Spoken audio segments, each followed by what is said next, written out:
Welcome. Thank you. You founded the Hare Krishna movement some 7 years ago in 1967, did you not? Yes. In a capsule, what is the movement? The movement is to awaken God consciousness of the human being.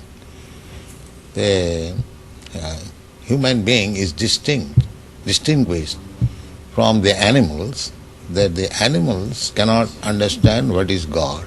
Mm-hmm. And if the human being also does not understand what is God, then he is enemy. I see. And so your movement is to bring about an understanding of God among human beings. Yes. And Hare Krishna means what? Hare Krishna means addressing the energy of God. Hare means the energy of God, and Krishna means God. Mm-hmm. Okay, you were here yesterday and to attend your annual festival that was held here in Golden Gate Park, and we were there too. And in fact, here it is. A few thousand people came out to hear it. How many people are now disciples of the Krishna consciousness movement? Dedicated life, about 10,000. About 10,000 dedicated in ones. the Western world. Mm-hmm. Your Grace, is there any significance at all in the shaved head? Why are heads shaved? We keep ourselves very clean, that's all. Oh, it's just a cleanliness thing? Yes. Is there any significance in the color of the robes? At least at the present moment, people think that by keeping long hair, it becomes very beautiful. I see. Yes. So we are against that. Mm-hmm. Just as simple as that. Is there any significance in the yellow robes? Yellow robe is the dress, those who are dedicated.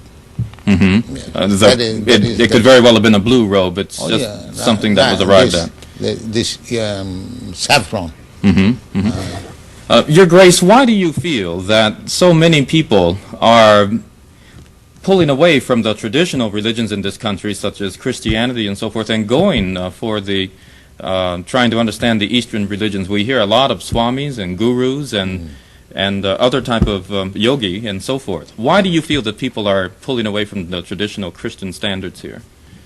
But we see that the Christian churches, especially I have seen in London, mostly closed. People are not interested, or the Christian leaders, they cannot make them interested. Why? Did Christianity fail the people, which is why they're turning to other things? Or? I think so. Mm-hmm. Mm-hmm. You say that Hare Krishna consciousness pretty much takes the absolute truths from the Bible, the Quran, the Torah, and the Vedic. Yeah, everywhere. Everywhere. Religion means to understand God. I understand, but do you feel that in getting truths from various places like the Bible and the Quran and so forth, don't you run into conflicts at all or contradictions in those particular philosophies? No, I don't find any conflict, because the ultimate goal is God. So you have to understand God and try to love Him. So you can go through any religious process. If the goal is attained, that you understand what is God, and you try to love Him, then your life is perfect. Why do we see so many of your followers chanting almost all the time? Chanting means to keep association with God always. So you have to audibly chant Hare Krishna? Yes. This is transcendental vibration. Just like a radio message, if you keep contact with the radio message, then you know everything what is going on outside. Similarly, this transcendental sound, Hare Krishna, if you chant, then you keep connection with God directly. Thank you very much, Your Divine Grace. It's been our privilege to talk with you and to meet you. Thank you. And hope that we can see you again when you return. Hare Krishna.